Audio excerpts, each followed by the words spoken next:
Hello everyone, I hope all of you are doing great. आज से हम लोग स्टार्ट करेंगे एसएससी प्रीवियस ईयर क्वेश्चंस की सीरीज, जिसमें आज की क्लास में स्टार्ट होगी जो 2022 के अंदर दिसंबर में शिफ्ट 1 हुई थी, उसका हम इंग्लिश सेक्शन आज कवर करेंगे। और ऐसा नहीं कि सिर्फ आज ही होगा कवर या इसी क्लास में होगा, हर इवनिंग 6 PM और 8 PM दो सेक्शंस की वीडियोस आपको मिला करेंगी। तो प्लीज़ गो थ्रू करते रहिए, क्योंकि 1 से 1.5 महीना ही ड्यू है आपके एसएससी सीजीएल में। और आपको पता है एसएससी के अप्रोच के हिसाब से देखा जाए तो प्रीवियस ईयर क्वेश्चंस काफ़ी हद तक पूछे जाते हैं, अराउंड 60-70%। तो ये चीज़ें आपको काफ़ी हेल्प करेंगी। सो देखते हैं एसएससी में 2022 में शिफ्ट 1 के अंदर दिसंबर में इंग्लिश सेक्शन के अंदर कौन से क्वेश्चंस आए थे। Let us begin. सबसे पहला क्वेश्चन था सेंटेंस रीअरेंजमेंट का, ठीक है, या रीअरेंजमेंट ऑफ सेंटेंसेस इसका नाम होगा, या पैराजंबल्स हो सकता है। सो आप देखिए इस क्वेश्चन को ज़रा। होता क्या है कि आपको 4 सेंटेंसेस गिवन होंगे, नीचे 4 ऑप्शंस भी गिवन है कि किस ऑप्शन के हिसाब से इसको आप सॉल्व करें कि एक सीक्वेंस में आ जाए। तो सारे सेंटेंसेस को गो थ्रू करते हैं। जहाँ तक मैंने एनालाइज किया अपनी क्लासेस में, after teaching thousands of students rearrangement of sentences में अक्सर कंफ्यूज हो जाते हैं, ठीक है। मैं कोशिश करूंगा थोड़ा एलैबोरेट करने का, थोड़ा एक वे डिस्कस करने का कि कैसे इसको आप अप्रोप्रिएटली सॉल्व कर सकते हैं, ठीक है। सो देखिए पहला सेंटेंस गिवन था, when this extra water vapor condenses into precipitation it results in heavier rain or if it is cold enough heavier snow। पहले तो थोड़ा मीनिंग समझते हैं। यहां लिखा गया when this water, मतलब जब ये वाला पानी, this water, यहां पे एक प्रोनाउन यूज किया गया या एडजेक्टिव यूज किया गया this water कहने के लिए, मतलब वाटर की बात पहले हो चुकी है, ठीक है। मतलब ये सेंटेंस हमारा पहला सेंटेंस तो नहीं हो सकता। मीनिंग क्या था वैसे वो देख लेते हैं। कहना चाह रहा है कि जब ये पानी when this extra water vapour condenses, मतलब जब ये पानी क्या होता है, बदलता है, चेंज होता है। कंडेंस का मतलब होता है चेंज होना, किसी भी लिक्विड का किसी गैस की फॉर्म में चेंज हो जाना, ठीक है। इनटू प्रेसिपिटेशन, प्रेसिपिटेशन क्या होती है, जिसको आप भाप कह सकते हो, जिससे कि बारिश बनती है, या अगर बहुत ज़्यादा ठंड हो तो उससे स्नोफॉल भी हो सकता है। नेक्स्ट था the atmosphere can store an additional 4% of water vapor for every additional 1 degree Fahrenheit of warming। यहाँ बात हुई वार्मिंग की, कि वार्मिंग की वजह से ये इफेक्ट निकल के आता है। अगला सेंटेंस पढ़ें, more water evaporates from soils, ज़्यादातर पानी सॉइल से, प्लांट से, लेक्स या सीज में से क्या होता है, इवेपोरेट होता है, ठीक है। एज द एटमोस्फियर वार्म्स, जैसे ही गर्मी बढ़ती है। तो आपके माइंड में ये वाला भी फर्स्ट सेंटेंस आ सकता है, लेकिन ये वाला भी, लेकिन इन दोनों का आप अगर झट से जज करते हैं तो आपके माइंड में बी ऑप्शन पहले हिट करती है, ठीक है। बट अभी एक सेंटेंस ड्यू है जो हमने अभी तक नहीं पढ़ा। तो लास्ट था one of the most obvious indications. हमेशा ध्यान देना, जब भी ये लिखा होता है वन डे या वंस या वन ऑफ द, तो ये सेंटेंसेस ज्यादातर आपके रीअरेंजमेंट का फर्स्ट सेंटेंस कंसीडर किए जाते हैं, ठीक है। फिर भी अगर आपके माइंड में आ रहा है कि इसके साथ साथ मेरे माइंड में है कि ये वाला ऑप्शन भी ठीक हो सकता है, मतलब आइदर बी होगा फर्स्ट सेंटेंस या फिर फर्स्ट सेंटेंस डी होगा, तो मैं काम करते हैं हम ऑप्शंस पे चले जाते हैं, ठीक है, कि आइदर बी या डी। अब अगर देखें फर्स्ट सेंटेंस बी या फर्स्ट सेंटेंस डी, तो आप इन दोनों ऑप्शन को तो वैसे ही एलिमिनेट कर दें। आपको ऑप्शन की हेल्प जरूर लेनी है। जैसे आपको पता लगता है कि फर्स्ट सेंटेंस मेरा श्योर हो चुका है, तो आप उन ऑप्शंस को निकाल दीजिए जो आपको बिल्कुल इररिलेवेंट लगती हैं, ठीक है। नाउ अब डी के हिसाब से पढ़ा जाए या बी के हिसाब से, अगर मैं देखता हूं बी सी ए डी, ठीक है, तो बी पहला सेंटेंस ये है, सी ए है, उसके बाद आया ए और उसके बाद आया डी। सबको पता है कि डी लास्ट सेंटेंस नहीं हो सकता, ठीक है, क्योंकि यहां से तो बिगिनिंग हो रही है कि one of the most obvious indications of climate change is heavier rainfall, कि सबसे ऑब्वियस इंडिकेशंस जो है क्लाइमेट चेंज की, उनमें से एक क्या है, रेनफॉल है। आगे चल के रेनफॉल के बारे में डिटेल दी गई है, इंफॉर्मेशन दी गई कि रेनफॉल होता कैसे है, ठीक है। दैट मीन्स अगर ये डी सेंटेंस लास्ट नहीं हो सकता तो मेरा ऑप्शन आंसर क्या आएगा, डी सी बी ए, ठीक है। आप एक बार पढ़ लीजिएगा, यही इसकी राइट सीक्वेंस बनेगी, ठीक है। नेक्स्ट क्वेश्चन देखते हैं क्या है।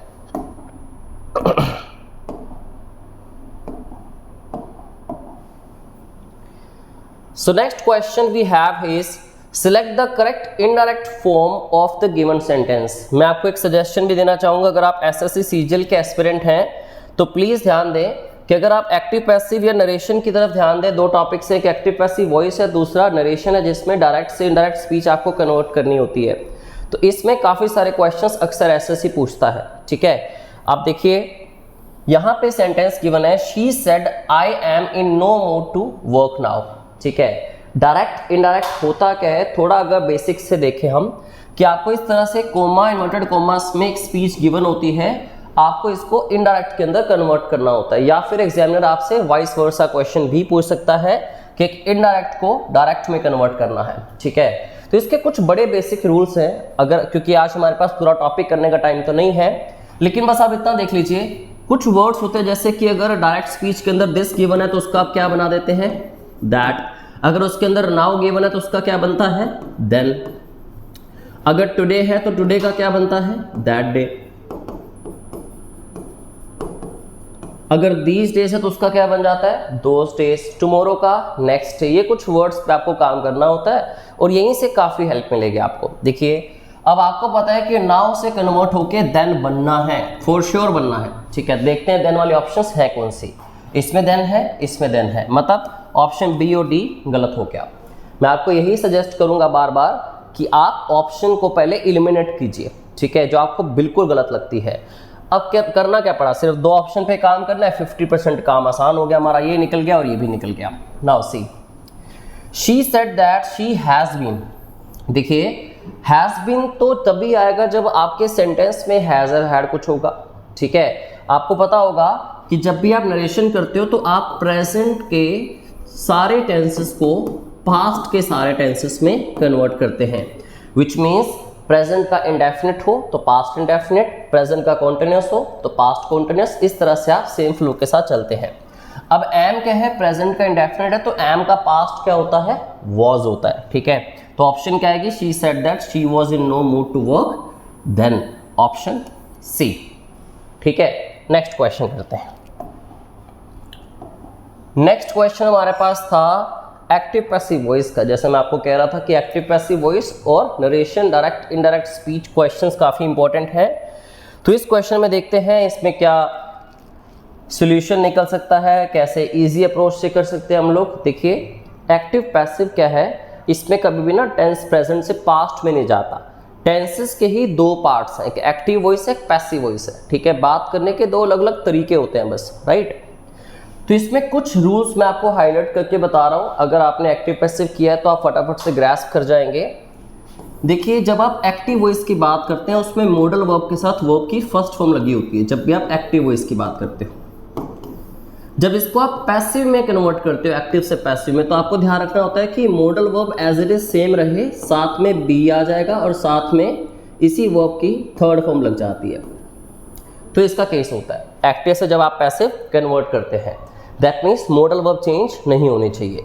तो मॉडल वर्ब अगर ये है और वर्ब की फर्स्ट फॉर्म ये है तो मुझे करना क्या है, मॉडल वर्ब के साथ बी लगाना है और इस वर्ब की फर्स्ट फॉर्म को वर्ब की थर्ड फॉर्म में कन्वर्ट करना है। ठीक है, तो देखते हैं कौन सी ऑप्शन में हुआ ऐसा।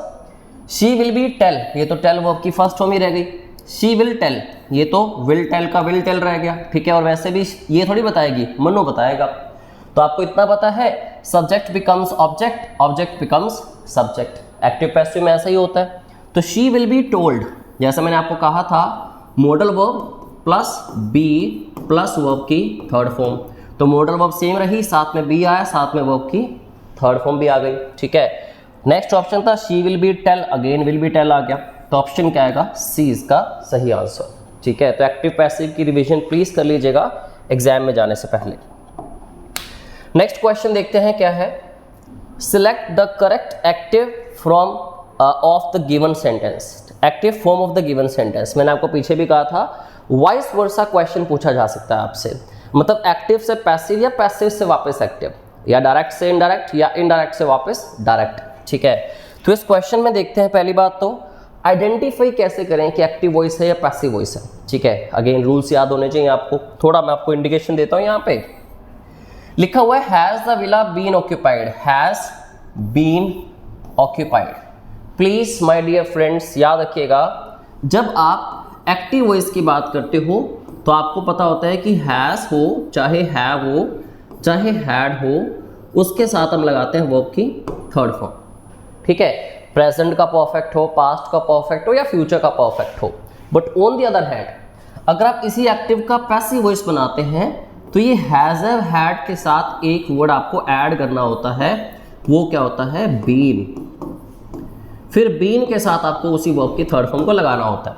इससे मुझे क्या आइडिया मिलता है कि हैज बीन प्लस V3 या हैव बीन प्लस V3 या हैड बीन प्लस V3 किस वॉइस का रूल है, पैसिव का है, नॉट एक्टिव का। दैट मीन्स मेरे पास ये पैसिव वॉइस गिवन है और ऐसा क्वेश्चन में भी कहा गया था। अब वापस इसको एक्टिव करना है, पैसिव से वापस एक्टिव करना है, तो क्या रिमूव हो रहा है, क्या चीज नहीं है वहां पे, बीन नहीं है। ठीक है, अब मुझे ऑप्शन ऐसे ढूंढने जिसमें बीन ना हो, और आपको पता ही है कि सब्जेक्ट बनेगा ऑब्जेक्ट, ऑब्जेक्ट बनेगा सब्जेक्ट।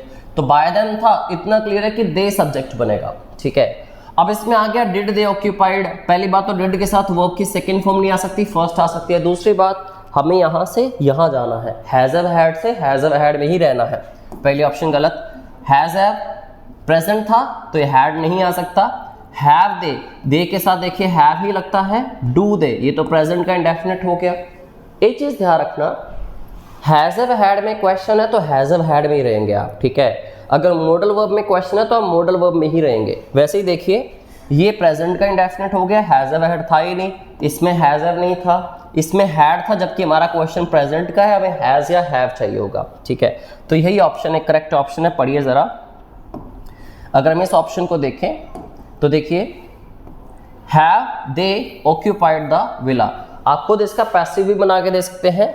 तो has the villa been occupied by them, तुम्हारा ये सब्जेक्ट था, अब ये ऑब्जेक्ट बन गया, ये ऑब्जेक्ट था, अब ये सब्जेक्ट बन गया। नेक्स्ट क्वेश्चन देखते हैं।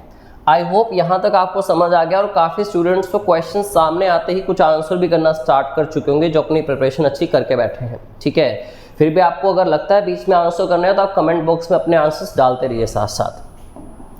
आई will definitely appreciate your efforts. Next question किस चीज़ का है, select the correct active form of the, sorry ये क्वेश्चन हमने कर लिया। नेक्स्ट है, in the given sentence one word में have been incorrectly spelled, select the correctly spelt word from the given alternatives. If there is no error, select no error as your answer. Check कीजिए question में क्या लिखा है। Question में लिखा है The erroneous information spread rapidly across the nation and created a stir. मतलब जो गलत थी, इनकरेक्ट इंफॉर्मेशन जो थी वो हर जगह फैल गई बड़ी तेजी से। रैपिडली का मतलब होता है क्विकली या फास्ट, ध्यान रखिए, फास्टली कोई वर्ड नहीं होता है। ठीक है, फास्ट। अक्रॉस द नेशन, पूरी कंट्री के अंदर। एंड क्रिएटेड अ स्टर, मतलब एक मिक्सअप, एक कंफ्यूजन, एक कमोशन क्रिएट कर दी उसने। यहाँ वर्ड गिवन है एररनेस। ठीक है, अब आप कई लोग सोचते हैं कि एरर जो होता है उसका स्पेलिंग होता है ERROR।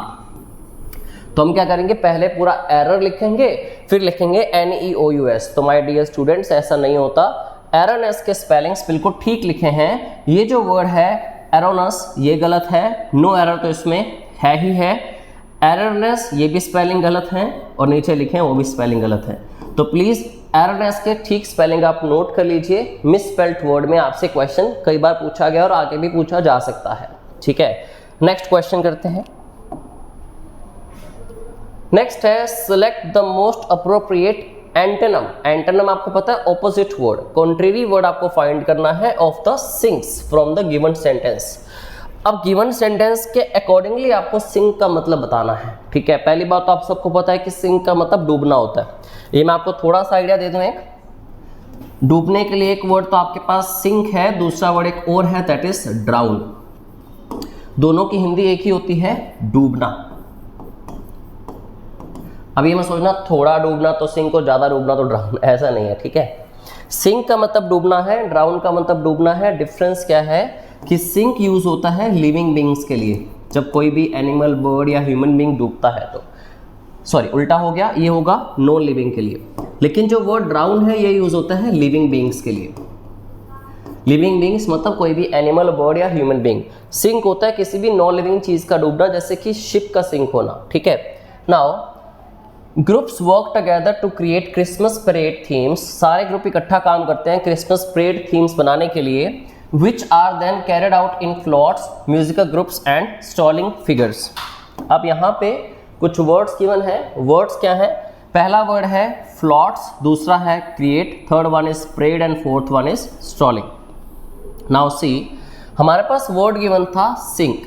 अगर सिंक का मतलब डूबना है तो ना डूबना क्या होगा, ऊपर तैरना किस चीज़ का, ठीक है। तो ना तैरने के लिए क्या होता है वर्ड, फ्लॉट्स होता है। क्रिएट मतलब बनाना, परेड मतलब आपको पता है जब भी कोई परेड होती है स्कूल में, कॉलेज में या आर्मी के अंदर। और स्ट्रॉलिंग का मतलब होता है टहलना, ठीक है, यहाँ वहाँ फ्री घूमना, उसको स्ट्रॉल करना कहते हैं। वो किसी ह्यूमन बीइंग के लिए आप यूज़ कर सकते हो, एनिमल बर्ड के लिए, कि वो किसी लैंड पे, किसी सरफेस पे यहाँ वहाँ टहल रहे हैं, शहर में या गलियों में। तो यहाँ आंसर आना चाहिए था फ्लॉट्स मतलब तैरना, ठीक है, किसी फ्लो के अंदर पानी के ऊपर सतह पे तैरना। नाउ अगला question, question number 7, select the most appropriate option to fill in the blank. Fill in the blank का क्वेश्चन आया, देखते हैं कितने लेवल का है। बहुत ही इजी क्वेश्चन था ये वैसे। The angles are equal, consequently the sides are. अब इसमें क्या था बेसिकली, हालांकि क्वेश्चन में हमारे पास कंप्लीट डिटेल्स नहीं थी, बट ये क्वेश्चन में शायद एज्यूम कर रहा है एक ट्राइंगल को, और ये कहना चाह रहा है कि अगर एंगल्स इक्वल हैं तो कॉन्सिक्वेंटली मतलब इन रिजल्ट, उसके रिजल्ट में क्या हुआ कि जो आपकी साइड्स हैं वो भी क्या है, इक्वल है। ना अनइक्वल आया, ना ही लार्जर आएगा, ना ही स्मॉलर। ये तो वैसे ही नहीं आ सकते क्योंकि लार्जर या स्मॉलर एडजेक्टिव्स की कंपैरेटिव डिग्रीज हैं और आप तो यहाँ कंपैरिजन कर नहीं रहे, ठीक है। तो आंसर आ जाएगा equal. Very easy question. Now next question, select the most appropriate meaning of the given idiom like a cake walk. Cake, कई केक के बहुत फैन होंगे, केक के बहुत दीवाने होंगे, ज़्यादातर जितनी भी मोहतरमाएँ हैं या फिर जितनी भी लड़कियां हैं। देखिए केक तो काफ़ी लोगों को पसंद होता है, लेकिन ऐसा ना हो क्या समझ लें लाइक अ केक वॉक, कि केक के ऊपर चल रहे हैं आप, ठीक है, केक के ऊपर वॉक नहीं कर रहे। तो काफ़ी सारे ऐसे इडियम्स हैं जो केक पे बनाए गए, जैसे कि अ पीस ऑफ केक भी आता है, अ पीस ऑफ केक, या फिर कहा गया एज इजी एज पाई, या फिर लाइक अ केक वॉक। इन तीनों का एक ही मतलब होता है, जो भी काम आपको जीवन में बहुत ही आसान लगता है, ठीक है। जब हम कहते हैं ना इजी टास्क, कोई भी टास्क इजी है या कोई भी काम इजी है, तो उसके लिए हम यूज़ करते हैं इन तीन इडियम्स को, something like a cake walk, या something is a piece of cake for me, या as easy as pie to me, ठीक है। तो कोई भी काम अगर आपके लिए आसान है तो इन तीनों में से कोई भी इडियम आप यूज़ कर सकते हैं। ऑप्शन देखें, स्मूथ सरफेस नहीं है, और वैसे भी केक पे चलेंगे तो कहाँ ही स्मूथ होगा, धंस जाएंगे अंदर। प्लेजेंट एक्सपीरियंस, केक के ऊपर चलना नहीं है, ठीक है। इजी टास्क, एक्टिव नहीं होगा। लेकिन अगर इसके बिल्कुल कॉन्ट्रेरी बात करें, कुछ टास्क हमें मुश्किल लगती हैं, तो उसके लिए क्या इडियम हो सकते हैं। देखिए एक तो होता है एज हार्ड एज नेल्स, दूसरा a hard nut to crack, और इसके अलावा आप कह सकते हैं अ हरक्यूलिन टास्क।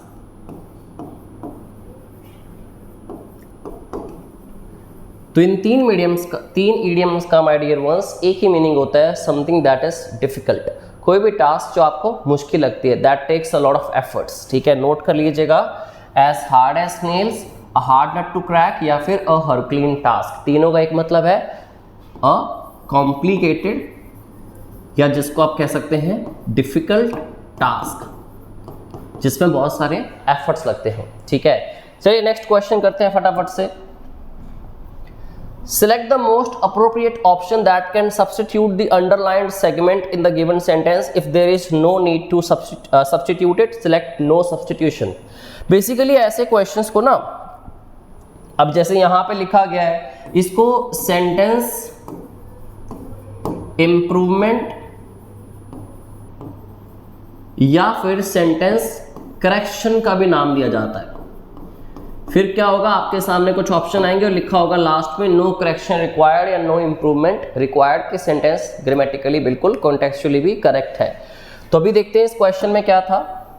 क्वेश्चन है after finishing high school finish करने के बाद मैं ऐसा सोच रहा हूँ, मेरा प्लान है, I plan to pursuing law.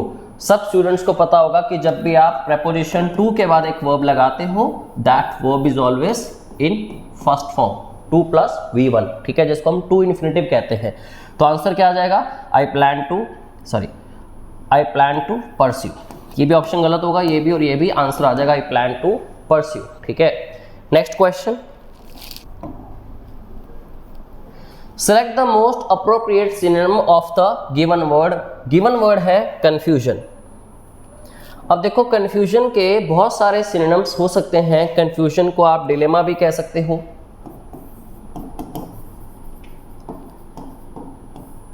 ठीक है। कंफ्यूजन के लिए और कौन से वर्ड्स गिवन है? इंटरप्रेटिव गिवन है, स्टैग्नेशन गिवन है, पर्सुअल गिवन है और कमोशन गिवन है, ठीक है। तो पहला वर्ड जो गिवन है, पहले इसका मतलब क्या है, ठीक है। पहले आप सोचिए वैसे कि क्या इसका आंसर हो सकता है, लेकिन अगर देखें हम इंटरप्रेटिव का कहाँ लेना देना है कंफ्यूजन वर्ड से? इंटरप्रेटिव का मतलब तो होता है बहुत ज़्यादा हिम्मत, ठीक है। अगर आपके अंदर बहुत ब्रेवरी है, बहुत हिम्मत है, तो इसको हम कहते हैं ब्रेवरी या फिर बोल्डनेस, डोंटलेसनेस भी कह सकते हैं आप, मतलब बहुत ज़्यादा बहादुरी को हम कहते हैं इंटरप्रेटिव। नेक्स्ट वर्ड था स्टैग्नेशन। आपने शायद वर्ड स्टैग्नेंट सुना हो, जैसे कि स्टैग्नेंट वाटर, स्टैग्नेंट ग्रोथ, मतलब एक ऐसी ग्रोथ जो आगे हो नहीं रही। स्टैग्नेंट वाटर मतलब खड़ा हुआ पानी, ठहरा हुआ पानी।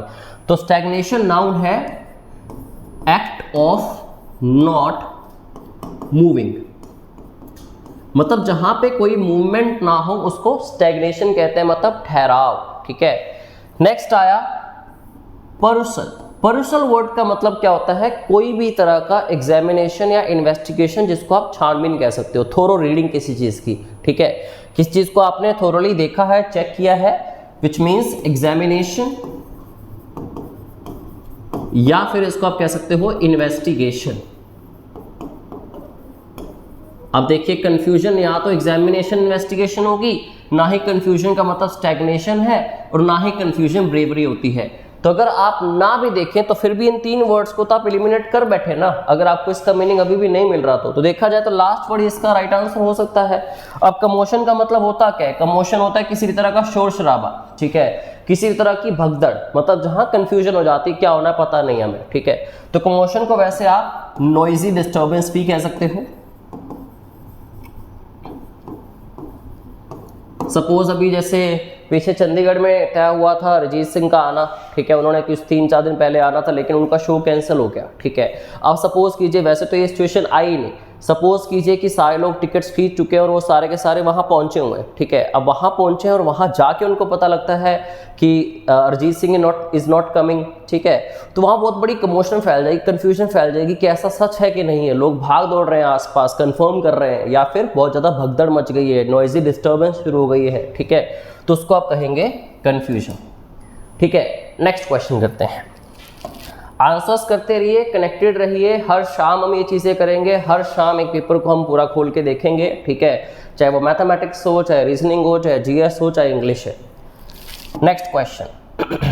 और अब अगर आप क्वेश्चंस देखें तो आपको पता लग रहा हो कि इजी टू मॉडरेट लेवल के क्वेश्चन है, बहुत ज़्यादा मुश्किल नहीं है। कि अगर आप सोच रहे हैं कि मैं टारगेट करूँ या ना करूँ, मैंने तो अभी 1 महीना हुआ तैयारी शुरू की को, थोड़ी बहुत नॉलेज अगर आप रखते हैं, प्रीवियस ईयर सेशंस को लगाते रहिए, आप अच्छा स्कोर करेंगे, don't worry. Now the next question on the board is select the most appropriate option to substitute the underlined segment in the given sentence. Our guests arrived, they are sitting in the garden. देखिए जरा ध्यान दीजिए, question आया tenses में से। अब यहां कहता है गेस्ट्स अराइव्ड, ये किस टेंस को लगा रहा है? पास्ट के इंडेफिनिट को, वर्ब की सेकंड फॉर्म पास्ट इंडेफिनिट होता है। दे आर सिटिंग, यहां किसको लगा रहा है? प्रेजेंट के टेंस को, प्रेजेंट के कॉन्टिन्यूअस को। कोई तो दिक्कत है, ठीक है। दोनों प्रेजेंट में होने चाहिए या दोनों पास्ट में होने चाहिए? कि गेस्ट्स आए और वो बैठे हुए थे, या गेस्ट आ गए हैं या आ रहे हैं तो वो बैठे हुए हैं, ये वाली स्टेटमेंट ठीक नहीं हो पाएगी। प्रेजेंट में लाने के लिए आप जरा चेक कीजिए ऑप्शंस। गेस्ट्स शैल अराइव, मतलब कहीं ना कहीं वो आएंगे, ठीक है, तो बैठे कैसे हुए वो, राइट, ये ऑप्शन गलत हो गया। नेक्स्ट हैव अराइव्ड, वो आ चुके हैं, ये ऑप्शन ठीक हो सकता है। नेक्स्ट आर अराइविंग, अगर वो आ रहे हैं तो फिर बैठा कौन है, राइट, दे तो गेस्ट्स के लिए यूज हुआ है, मतलब ये भी गलत हो गया। माइट अराइव, शायद आए, ठीक है, लेकिन यहाँ पे तो बता रहा है कि बैठे हुए हैं वो लोग, ठीक है। दोनों प्रेजेंट में करने के लिए किस ऑप्शन में जाएंगे हम? ऑप्शन बी, गेस्ट्स आ चुके हैं और वो गार्डन में बैठे हैं, इत्मीनान से अपना चाय कॉफी पी रहे हैं, ठीक है। Next question, the following sentence has been split into 4 segments. Identify the segment that contains a grammatical error. Sporting error के काफ़ी क्वेश्चंस आते हैं और ग्रामर में अक्सर स्टूडेंट्स कंफ्यूज होते हैं। मैं कोशिश करूंगा एसएससी सीजीएल से पहले पूरी की पूरी ग्रामर का 2 से 3 वीडियोस में मैं पूरा निचोड़ निकालूंगा। आप उनमें सारे इंपॉर्टेंट पॉइंट्स जितने भी ग्रामर के हैं, जो मोस्ट इंपॉर्टेंट कॉन्सेप्ट्स है, ग्रामेटिकल कॉन्सेप्ट्स, उसकी हम डिस्कशन करेंगे सो दैट आप ऐसे क्वेश्चंस को गलत ना करो। ठीक है, स्टार्ट करते हैं इस क्वेश्चन को सॉल्व करना। ड्यूरिंग एन अर्थक्वेक के दरमियान it is advise to take, ऐसा कहा जाता है, ऐसी सलाह दी जाती है, क्या करो, cover above a table to save your life. My dear ones, एक टेबल है, टेबल के ऊपर थोड़ी आप आ जाओगे जब अर्थक्वेक आएगा, तो कहा तो ही जाता है कि टेबल के नीचे छिप जाओ। ठीक है, तो किसी भी सरफेस की, मान लो मेरे सिर पे छत है, मैं इस छत के नीचे हूँ, ऊपर कुछ मर्जी हो रहा है, छत मेरे सिर के ऊपर है, मैं सेफ हूँ शायद। ठीक है, लेकिन अर्थक्वेक में क्या होगा, ये छत ही गिर सकती है, राइट। तो अगर कोई भी टेबल या कोई भी डेस्क पड़ा है, कोई भी डाइनिंग टेबल है, उसके नीचे छिप जाने की बात हो रही है। ठीक है, तो उसके नीचे जाने के लिए क्या कहते हैं इंग्लिश में, अंडर।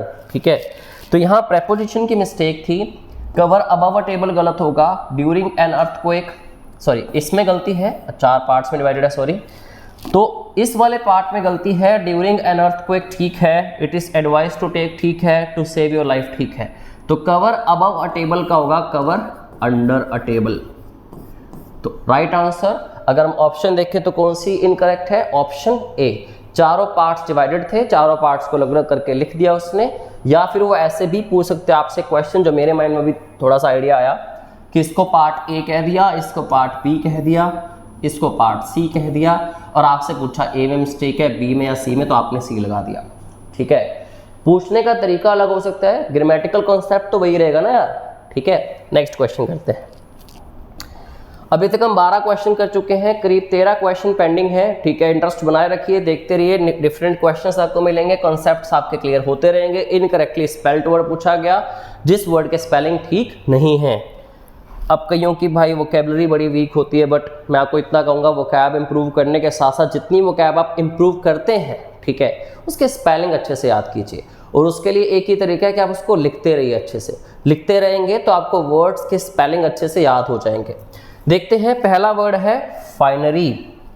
फाइनरी के स्पेलिंग बिल्कुल ठीक लिखे हैं, लेकिन फाइनरी होता क्या, हम थोड़ी वोकैब भी कवर कर लेते हैं साथ में।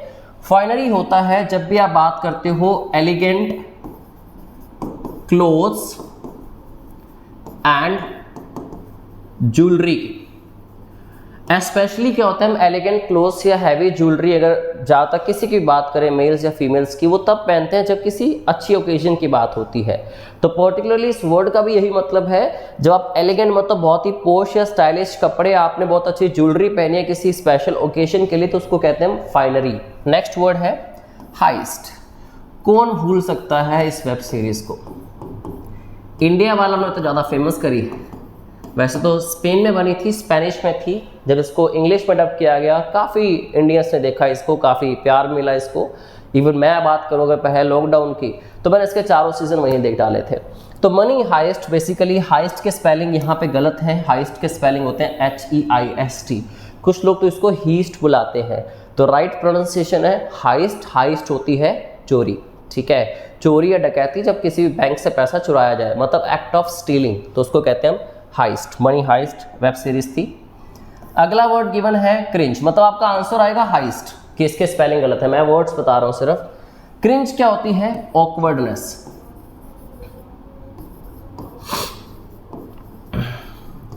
जब ऑकवर्ड कौन होता है, जब बिल्कुल वियर्ड होता है, आपको ऑकवर्डनेस फील हुई, मतलब क्या हुआ, पार्टी में चले गए, शादी में चले गए, एक तो फाइनली वहां पे थे जिन्होंने बड़े जबरदस्त क्लोथ्स पहने हुए, ज्वेलरी पहनी हुई थी, आपके कपड़े फटे हुए हैं, किसी ने देख लिया, इवन आपको भी नहीं पता था, तो आपको वहां पे क्रिंज फील हुआ, आपको ऑकवर्डनेस फील हुई। ठीक है, तो क्रिंज मीन्स ऑकवर्डनेस।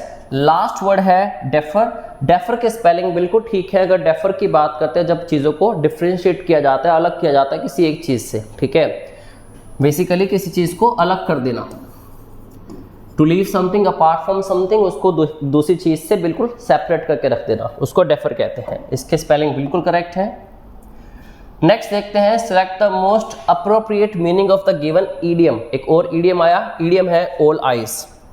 कई बार होता है ना कि कुछ लोग होते हैं life and soul of the party. ठीक है, बहुत बढ़िया पार्टी चल रही है, फंक्शन चल रहा है, कुछ भी हो रहा है, सबकी नज़रें एक पे ही हैं। ठीक है, तो किसी की भी नज़रें, कि सबकी जब नज़रें एक पर्सन पे होती हैं तो लोग उसको ही देख रहे हैं, ईगरली देख रहे हैं। ठीक है, जैसे कि all eyes are on you, तो इसका मतलब क्या होता है, वॉचिंग विद एंगर तो नहीं होता, वॉचिंग ईगरली मतलब बड़े इंटरेस्ट के साथ किसी को देख रहा है कोई, ठीक है। वॉचिंग विद नो इंटरेस्ट नहीं होगा, नॉट वॉचिंग एट ऑल नहीं होगा, ठीक है। तो ऑल आइज का मतलब है वॉचिंग ईगरली मतलब काफ़ी ज़्यादा इंटरेस्ट के साथ, डिज़ायर के साथ देखना।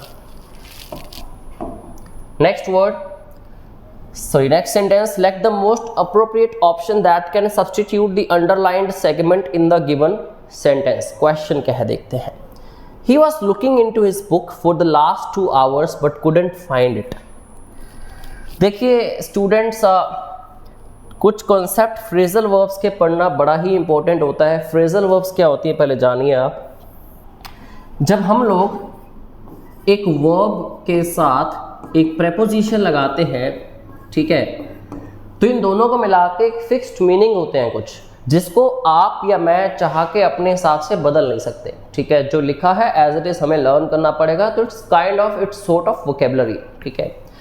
अब वर्ब यहाँ पे क्या था, लुक, लुक के साथ क्या लगाया गया, इनटू, इनटू क्या है, प्रेपोजिशन। दोनों को मिला के एक मीनिंग इंग्लिश में डिफाइंड है, क्लियरली लिखा हुआ है, और इसका मतलब होता क्या है, लुक इनटू का इन्वेस्टिगेट करना। तो अगर इसका मतलब इन्वेस्टिगेट है, अब देखिए आप, क्या अपनी बुक को कोई इन्वेस्टिगेट करेगा क्या? इन्वेस्टिगेट तो किसी केस को किया जाता है, किसी इशू को किया जाता है। वैसे भी सेंटेंस आपको आगे साफ आइडिया दे रहा था, but could not find it मतलब उसको ये चीज़ मिली नहीं, बुक मिली नहीं, मतलब बुक ढूंढ रहा था, ठीक है। तो ढूंढने के लिए हम क्या यूज़ करते हैं ये देखते हैं। फ्रेजल वर्ब होती है लुक फॉर।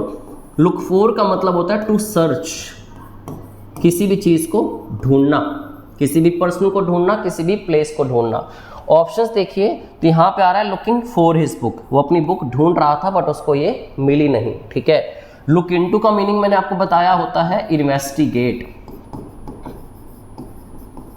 लेकिन और भी कुछ एक दो फ्रेजल वर्ब्स हम देख लेते हैं, साथ में इसी क्वेश्चन के अंदर कवर हो जाएंगी। एक लिखा है look down on. Look down on, जब दो प्रेपोजिशन साथ में अटैच हो जाती हैं लुक के, तो उसका भी एक मीनिंग होता है, ठीक है। लुक डाउन ऑन का मतलब क्या होता है, to see somebody as inferior, मतलब सामने वाले को अपने से कम समझना, चाहे फाइनेंशियल स्टेटस के हिसाब से कम समझना, चाहे नॉलेज के हिसाब से कम समझना, बट उसको नीचा दिखाना, उसको कम समझना, जो हमें नहीं करना चाहिए, ठीक है। तो इसका मतलब होता है look down on. Look above, basically इसका एक ही मतलब है ऊपर की तरफ देखना। लुक फॉर हो गया सर्च करना। लुक आफ्टर का मतलब क्या होता है, टू टेक केयर ऑफ, किसी का ख्याल रखना, ठीक है। तो ये 3-4 फ्रेजल वर्ब्स के ये मीनिंग है। अप्रोप्रिएट ऑप्शन एक ही आएगी कि वो अपनी बुक ढूंढ रहा था 2 घंटे से पर उसको मिली नहीं, ठीक है। तो he was looking for his book, option number 3, C option. Next, select the most appropriate collocating word to fill in the blank, ठीक है। आपको एक अप्रोप्रिएट वर्ड फाइंड आउट करना है जिससे कि आप इस क्वेश्चन में फिल इन द ब्लैंक के क्वेश्चन को कर पाओ। जो ब्लैंक स्पेस है उसको हमने फिल करना है। देखते हैं क्वेश्चन क्या है। Ram was praised for his dash leadership, ठीक है। कि राम की तारीफ की गई किस चीज के लिए, उसकी कैसी लीडरशिप के लिए। पहला वर्ड है इमेजिनरी। भाई साहब, लीडरशिप इमेजिनरी तो नहीं हो सकती, ठीक है। इमेजिनरी कोई सिचुएशन हो सकती है जो सिर्फ माइंड में है, जैसे कहते हैं ना ख्याली पुलाव पकाना, to build castles in the air, मतलब हवा में इमारतें बनाना, तो वो चीज़ें होती हैं इमेजिनरी, ठीक है। लीडरशिप इमेजिनरी और उसके लिए भी तारीफ मिल गई, नहीं हो सकता। नेक्स्ट है विजनरी। विजनरी इसका आंसर हो सकता है, लेकिन हम बाकी ऑप्शंस भी एक बार चेक करेंगे, ठीक है। मैजिकल, भाई साहब मैजिक तो सिर्फ मैजिशियंस कर सकते हैं, राम की तारीफ हुई उसकी लीडरशिप के लिए, तो मैजिकल नहीं हो सकती। लास्ट था ब्रॉड, किसी की भी थिंकिंग जो है, थिंकिंग ब्रॉड हो सकती है, लीडरशिप ब्रॉड कभी भी नहीं होती है, ठीक है। तो आंसर आएगा विजनरी लीडरशिप। विजनरी लीडरशिप या विजनरी पर्सन कौन होता है, जिसका विजन बहुत क्लियर होता है, विजन बहुत बड़ा होता है, उसको साफ पता है कि मुझे करना क्या है, कैटेगराइज कैसे करना है चीज़ों को, या मुझे चीज़ों को डेवलप कैसे करना है, या आगे कैसे बढ़ाना है ग्रोथ के लिए, ठीक है। तो visionary leadership will be the right answer to this question. Next question करते हैं। नेक्स्ट क्वेश्चन है यहाँ पे, select the most appropriate word segment for the underlined word in the given sentence। Pintu, Pintu मामा की बात हुई है, ठीक है। पिंटू क्या है, Pintu has been advised, Pintu को सलाह दी गई है। पहले तो आप ध्यान रखिए, मैंने आपको पीछे भी बताया था कि जब हैज हैव या हैड के साथ बीन प्लस वर्ब की थर्ड फॉर्म आए तो ये पैसिव वॉइस होता है, मतलब पिंटू को सलाह दी गई है to reduce smoking by his family doctor, कि वो अपनी स्मोकिंग की जो हैबिट है ना उसको कम करे, ऐसा सलाह किसने दिया उसको, उसके फैमिली डॉक्टर ने। ठीक है, तो आपको बताना है कि अपनी रिड्यूस करने के लिए, सॉरी हाईलाइट नहीं किया हुआ इसमें, रिड्यूस करने की बात हुई है। ठीक है, तो रिड्यूस करने के लिए अप्रोप्रिएट आप कौन सी ऑप्शन लगाएंगे जो इसको सब्स्टिट्यूट इसका बन जाएगी।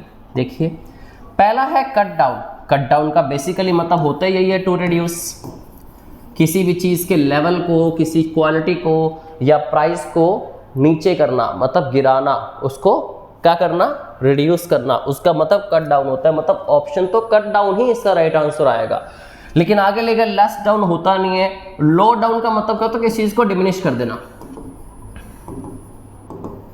जैसे कि आप वॉल्यूम करते हैं या फिर किसी चीज़ को ख़त्म ही कर देते हैं। ठीक है, उसका मतलब होता है लोअर डाउन करना। यहाँ लेवल को मतलब उसकी जो स्मोकिंग हैबिट है उस स्मोकिंग हैबिट को कम करना है। ठीक है, यहाँ बात सिगरेट की डिब्बी को छोटा करना या ख़त्म करने की बात नहीं हो रही, हैबिट को कम करना मतलब रिड्यूस करना है, कट डाउन करना है।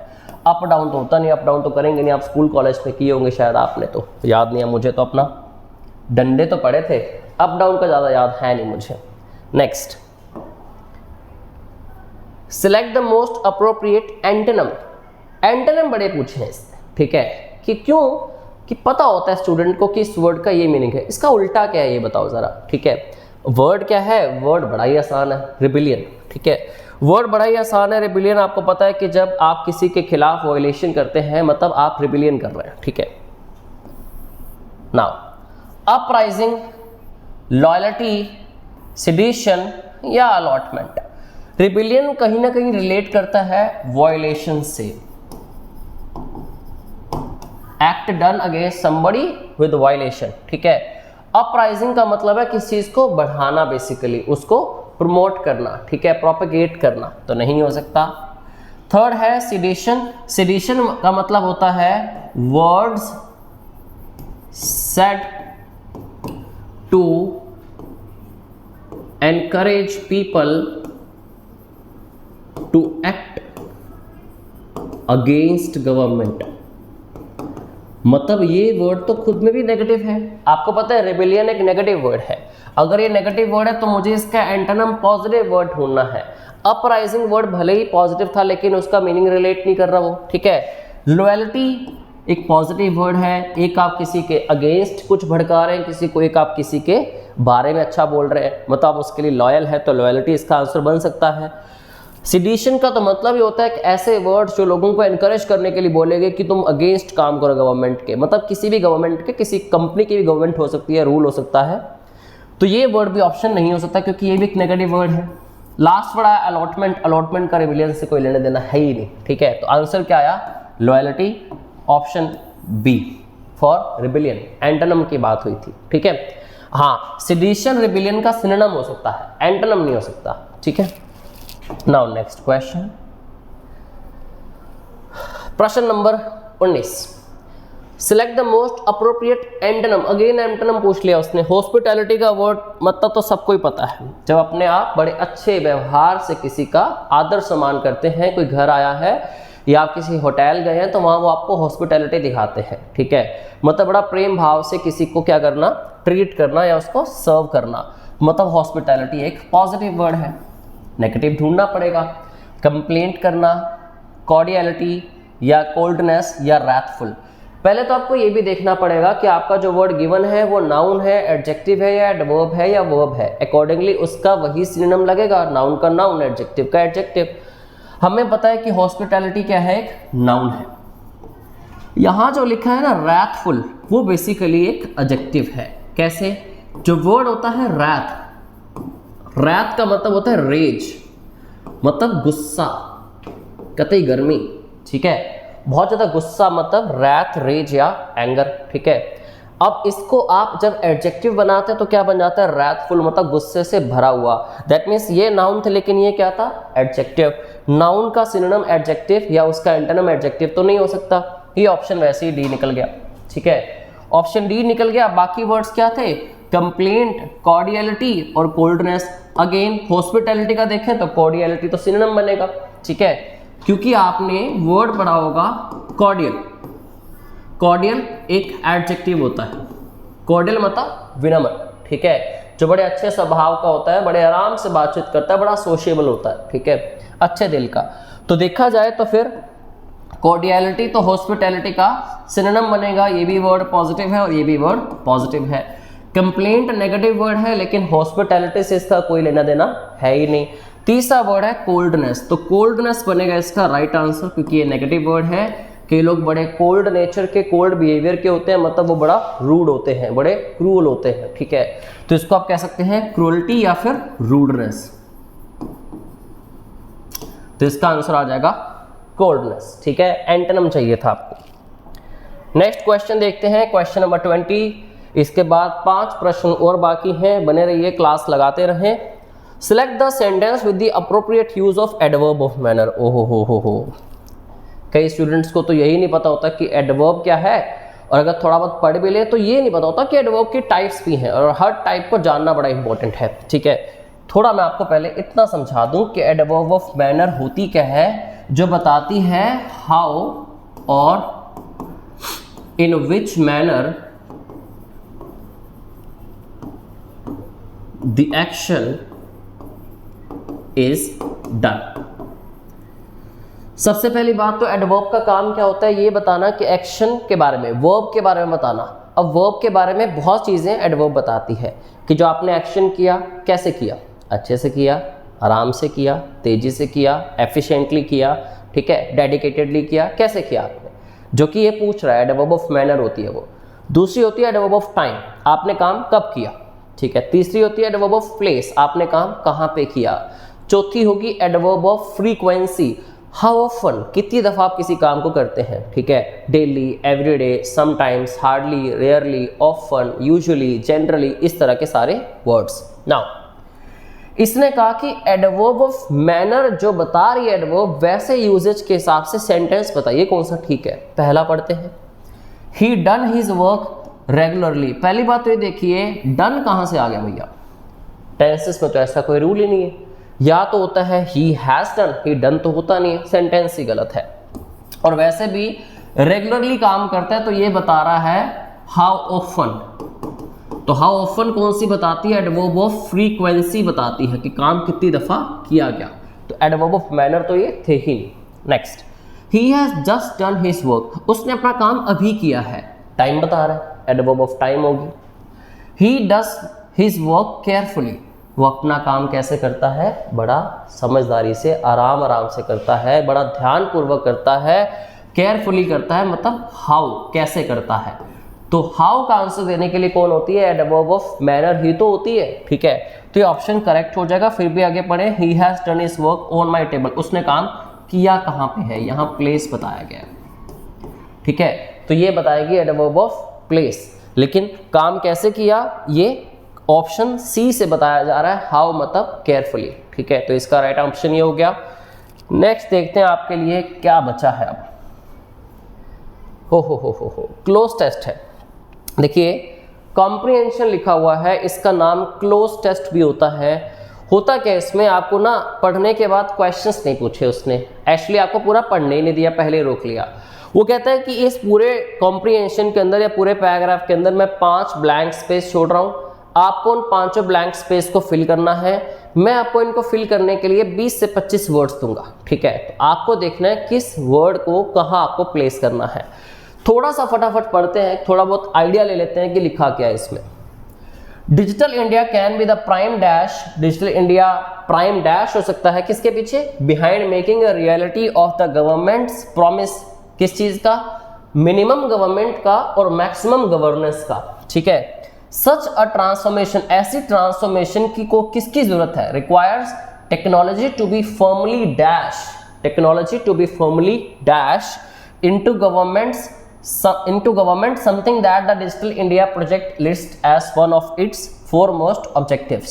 Embedding technology into government dash will do 3 things, कि अगर गवर्नमेंट की टेक्नोलॉजी मतलब एम्बेड किया जाता है अगर टेक्नोलॉजी को गवर्नमेंट के साथ, तो क्या चेंजेस निकल के आएंगे, 3 things, transform the government and make it more transparent, and efficient, transform the lives of citizens, especially those at the bottom of the dash pyramid, and make our economy more efficient and competitive. A 2014 McKinsey Global Institute report predicts that the large-scale dash of technology through Digital India positions India with the biggest opportunity yet to accelerate economic growth. एक lump sum idea आपको मिल गया, questions को solve करना start करते हैं। तो देखिए जी, मैंने थोड़ा थोड़ा क्या किया है, मैं आपको इस अप्रोच को थोड़ा समझा भी देता हूँ आपको कैसे करना होगा। आप देखें तो मैंने ना आपके सामने सब क्वेश्चन नंबर 21 जो है उसके ऊपर थोड़ा सा पोर्शन उठा के उस कॉम्प्रिहेंशन का रख दिया है। पहली बात तो मैं बैक स्लाइड पे ना जाना पड़े, दूसरी बात ऐसा अप्रोच आपको फॉलो करनी है। कैसे? हम लोग क्या करते हैं, अक्सर ही पढ़ना शुरू हुए यहाँ पे आके आ गया फिल इन द ब्लैंक और यही हम रुक गए। ठीक है, रुक गए, आपने सोचा फिल इन द ब्लैंक आ गया, बस ऑप्शन चेक कर लेते हैं। मैं आपको एक चीज समझाना चाहता हूँ यहाँ पे, ऐसी एक्सरसाइज को कैसे करना है आपने। आप जब तक ये सेंटेंस फिनिश ना हो जाए तब तक प्लीज पढ़ते रहिए। तो मैं या फिर इस भाषा में समझ लीजिए कि इस ब्लैंक स्पेस के पहले का कुछ सेंटेंस और बाद का कुछ सेंटेंस आपको पढ़ना है पहले, फिर आपको इस ब्लैंक स्पेस को फिल करना स्टार्ट करना है। ठीक है, पहले मत कीजिएगा। सो देखते हैं, digital India can be the prime dash behind making a reality of the governments promise. Prime क्या हो सकता है? प्राइम इंपैक्ट हो सकता है। अब इंपैक्ट तो बाद में आएगा ना यार, ठीक है, जब चीजें इंप्लीमेंट होगी, टेक्नोलॉजी एम्बेडेड हो जाएगी, उसके बाद इंपैक्ट निकल के आएगा। माइट होती है स्ट्रेंथ, मतलब हम कहना चाहते हैं कि digital India can be the prime strength behind making a reality बनाने के पीछे स्ट्रेंथ हो सकती है। नहीं, डिजिटल इंडिया ही तो है मेन। ठीक है, स्ट्रेंथ तो बाद में गवर्नमेंट के पास आएगी, उसके बाद नहीं हो सकता। फैक्टर्स क्या लिखा है? The prime factors behind making a. ठीक है, डिजिटल इंडिया की बात हुई, एक ही चीज की बात हो रही, तो फैक्टर्स कैसे हो सकते हैं? ठीक है, प्लूरल वर्ड तो नहीं आएगा, तो आंसर आएगा फोर्स, कि digital India can be the prime force behind, कि ऐसा ऐसा करने के लिए प्राइम फोर्स की तरह कौन काम करेगा? डिजिटल इंडिया काम करेगा। ठीक है, नेक्स्ट क्वेश्चन देखते हैं। नेक्स्ट में मैंने थोड़ा सा पैराग्राफ उठा लिया है, इससे आपको आइडिया मिलेगा। देखिए, such a transformation requires technology to be firmly dash into government.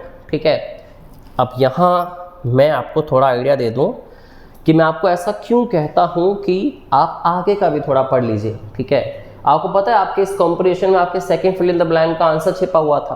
पहले ऑप्शन देखिए, ऑप्शन है transforming requires technology to be formally inserted. Insert आप टेक्नोलॉजी को नहीं करते, इंसर्ट आप कोई हार्ड डिस्क कर सकते हैं, कोई पेन ड्राइव कर सकते हैं, कोई कंपोनेंट कर सकते हैं। फिजिकल फॉर्म में किस चीज़ को डालना मतलब इंसर्ट करना नहीं होगा। एम्बेडेड हो सकता है, मैंने अभी बोला भी था, क्यों दिखाता भी हूँ। प्लांट करना भी क्या होता है? इंसर्ट करना फिजिकल फॉर्म में। स्टक करना मतलब फंसा देना तो नहीं होगा। ठीक है, आप जरा देखिए, खुद लिखा है यहाँ पे एम्बेडिंग टेक्नोलॉजी इनटू गवर्नमेंट। ठीक है, यहाँ भी तो वही मांग रहा था ना, technology to be formally embedded. Option आएगा आपका ऑप्शन बी, एम्बेड करना। एम्बेड करने का मतलब ये होता है कि फॉर्मली किस चीज को फिक्स कर देना परमानेंटली किसी चीज के अंदर। वहां लिखा भी तो है फॉर्मली। ठीक है, तो एम्बेड वर्ड का मीनिंग ये होता है फॉर्मली या परमानेंटली किसी चीज को किसी डिवाइस या किसी चीज के अंदर, किसी प्रोसेस के अंदर परमानेंटली फिक्स कर देना। ठीक है, तो आंसर आ जाएगा एम्बेडेड। आंसर एक्चुअली कॉम्प्रिहेंशन के अंदर ही गिवन था आपको। नेक्स्ट क्वेश्चन देखते हैं, एम्बेडिंग टेक्नोलॉजी इनटू गवर्नमेंट। इससे क्या होगा? Dash will do 3 things. ठीक है, एम्बेड करना है टेक्नोलॉजी को इनटू गवर्नमेंट। व्हाट? गवर्नमेंट की किस चीज में एम्बेड करना है, ये क्वेश्चन आया है। तो गवर्नमेंट के ऑफिसेस में, माय डियर वंस एक चीज देखिए, टेक्नोलॉजी ऑफिस में नहीं आएगी, टेक्नोलॉजी उनके सिस्टम में लेके आने कहीं ना कहीं।